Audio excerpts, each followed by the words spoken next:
एक बार चीन ने बहुत बड़ी गलती की कैलाश पर्वत पर हेलीकॉप्टर भेजकर। और इस बात की चीन को इतनी बड़ी कीमत चुकानी पड़ी जिसके बारे में आप सोच भी नहीं सकते। दोस्तों, आपको पता ही है कि कैलाश पर्वत धार्मिक दृष्टि से बहुत ही ज्यादा महत्व रखता है। हिंदू धर्म के लिए यह बहुत ही ज्यादा पवित्र स्थल माना जाता है। मगर कैलाश पर्वत पर ऐसे राज छुपे हैं जिसे दुनिया का हर वैज्ञानिक जानना चाहता है।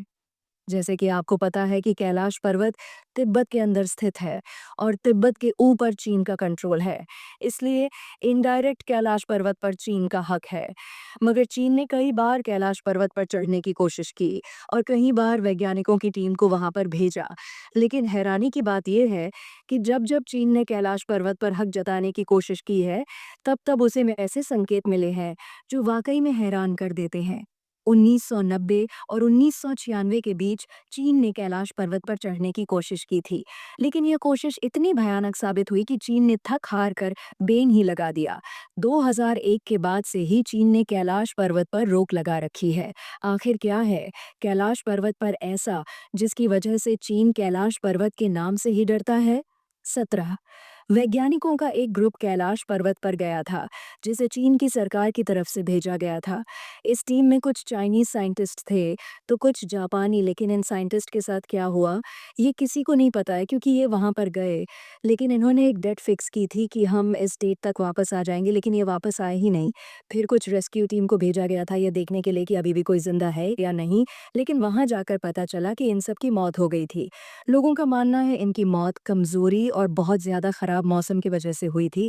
लेकिन असली वजह अब तक पता नहीं चली, क्योंकि इनमें से एक भी जिंदा नहीं बचा था। साथ ही इनके जो कैमरा थे वह भी काम नहीं कर रहे थे और पूरी तरीके से बंद थे। इसके बाद भी चीन ने हार नहीं मानी, क्योंकि उन्हें जानना था कि जिस कैलाश पर्वत को इतना पवित्र माना जाता है और इतना ज्यादा ताकतवर माना जाता है, आखिर उसके ऊपर है क्या।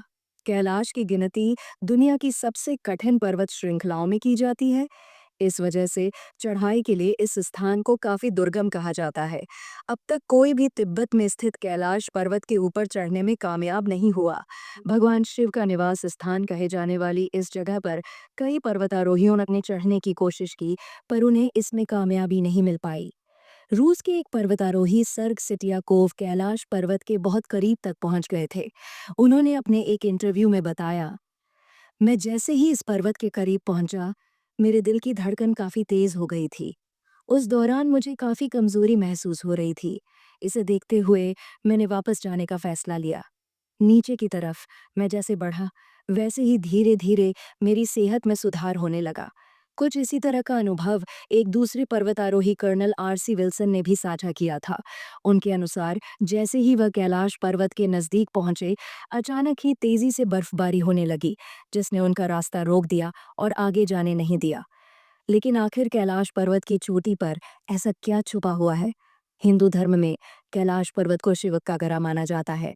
कहते हैं पर्वत पर शिव और पार्वती विराजते हैं। मगर इस रहस्यमय पर्वत का नाम सिर्फ हिंदू धर्म की किताबों में ही नहीं आता। जैन धर्म के अनुयायियों का मानना है कि सबसे पहले तीर्थाकरर ऋषभनाथ को कैलाश पर्वत पर तत्व ज्ञान प्राप्त हुआ था। बौद्ध धर्म के अनुयायी भी मानते हैं कि महात्मा बुद्ध पहाड़ की चोटी पर रहते हैं। तिब्बत के डाव अनुयायी इस पर्वत को पूरी दुनिया का आध्यात्मिक केंद्र मानते हैं। डाव धर्म तिब्बत में बौद्ध धर्म से काफी पहले से है। ऐसी कई सारी दंत कथाएं हैं जिनमें यह बताया गया है कि कैलाश पर्वत के ऊपर शिव जी का घर है और साथ ही स्वर्ग तक जाने का रास्ता। ऐसी और भी कई बातें लिखी हुई हैं और इसीलिए चीन बहुत ही ज्यादा उत्सुक था यह जानने के लिए कि आखिर ऊपर है तो है क्या। और इसीलिए ही उन्होंने फिर सोचा कि अब वह हेलीकॉप्टर से जाएंगे। आमतौर पर हेलीकॉप्टर और एरोप्लेन को माउंट कैलाश के ऊपर से उड़ाना बिल्कुल ही मना होता है, क्योंकि यहाँ का मौसम इतना खराब होता है कि कोई भी हवाई जहाज इसमें टिक नहीं पाएगा। लेकिन चीन ने फिर भी एक हेलीकॉप्टर को वहां पर भेजा। चीन के मीडिया रिपोर्ट्स ने कहा कि जब उन्होंने हेलीकॉप्टर की उड़ान भरी थी तो शुरुआत में उन्हें कैलाश पर्वत के काफी खूबसूरत नज़ारे दिख रहे थे। उन्हें लग रहा था कि इससे ज्यादा सुंदर और शांत जगह और कोई भी नहीं है। इनके साइंटिस्ट का कहना था कि अगर यह सफ़र ऐसे ही चलता रहा तो उन्हें किसी बात की चिंता नहीं है। लेकिन इनको यह बात नहीं पता थी कि यह तूफान आने के पहले की शांति है, क्योंकि जिन नज़रों का यह मज़ा ले रहे थे, वह मज़ा चुटकियों में इनके लिए सज़ा बन गई थी। क्योंकि थोड़ी ही ऊंचाई पर जाने के बाद कैलाश पर्वत के वातावरण में बहुत ही ज़्यादा बदलाव आने लगे थे।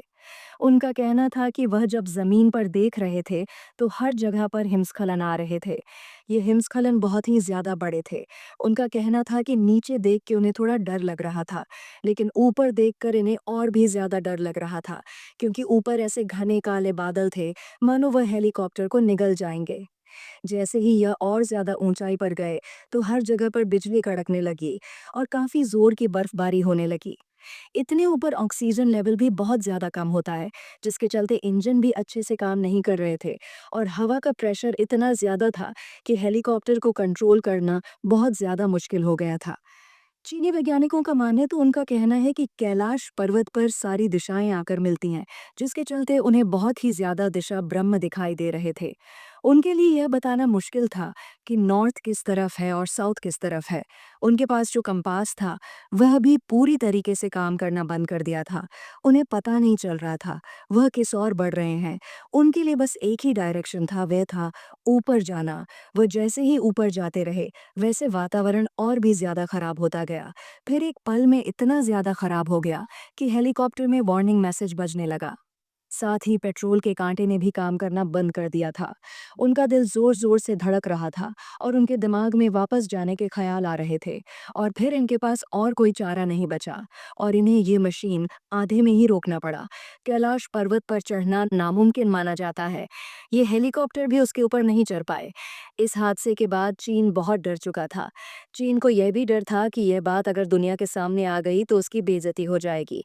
उसके बाद चीन ने कैलाश पर्वत की तरफ से अपना मुंह इस कदर मोड़ दिया कि वापस जाने के नाम से ही डरने लगा और इसके बाद उन्होंने कभी भी कैलाश पर्वत पर खुद चढ़ने की कोशिश नहीं की।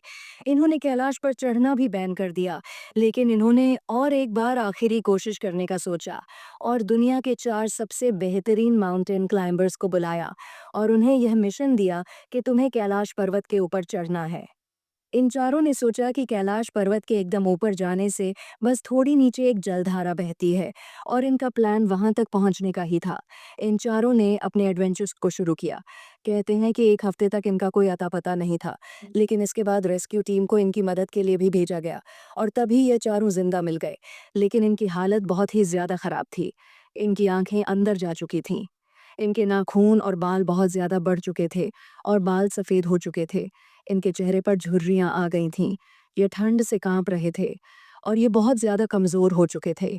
बाहर की दुनिया के लिए बस 8 साल, इनके लिए 25 साल जितना बड़ा समय लग रहा था। इन चारों को जल्द से जल्द हॉस्पिटल लेकर जाया गया, लेकिन यह सही अवस्था में आते उसे पहले ही इन चारों ने अपना दम तोड़ दिया।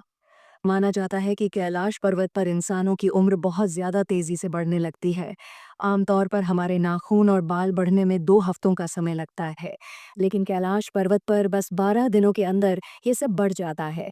ये टाइम ट्रेवल नहीं तो और क्या है।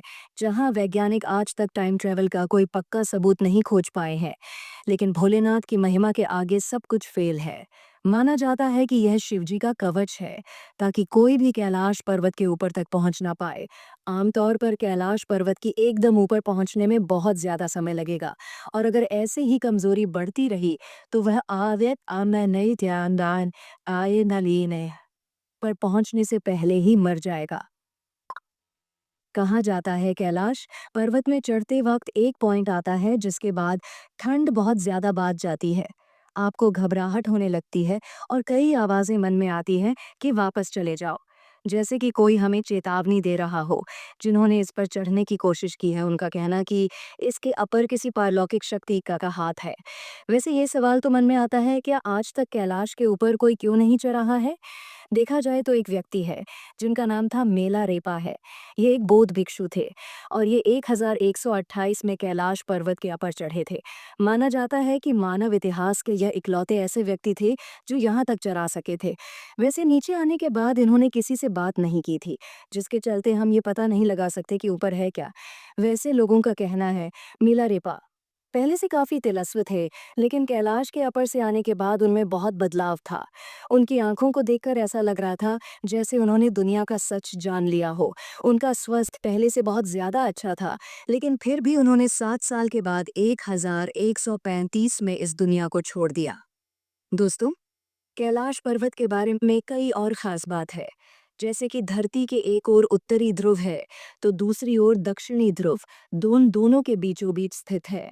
हिमालय हिमालय का केंद्र है। कैलाश पर्वत वैज्ञानिकों के अनुसार यह धरती का केंद्र है। यह एक ऐसा भी केंद्र है जिसे एक्सिस मुंडी कहा जाता है। एक्सिस मुंडी अर्थात दुनिया की नाभि या आकाशीय ध्रुव और भौगोलिक ध्रुव का केंद्र। यह आकाश और पृथ्वी के बीच संबंध का एक बिंदु है, जहां दसों दिशाएं मिल जाती हैं। रशिया के वैज्ञानिकों के अनुसार एक्सिस मुंडी वह स्थान है जहाँ अलौकिक शक्ति का प्रवाह होता है और आप उन शक्तियों के साथ संपर्क कर सकते हैं। ये दुनिया की सारी दिशाएं मिलती हैं।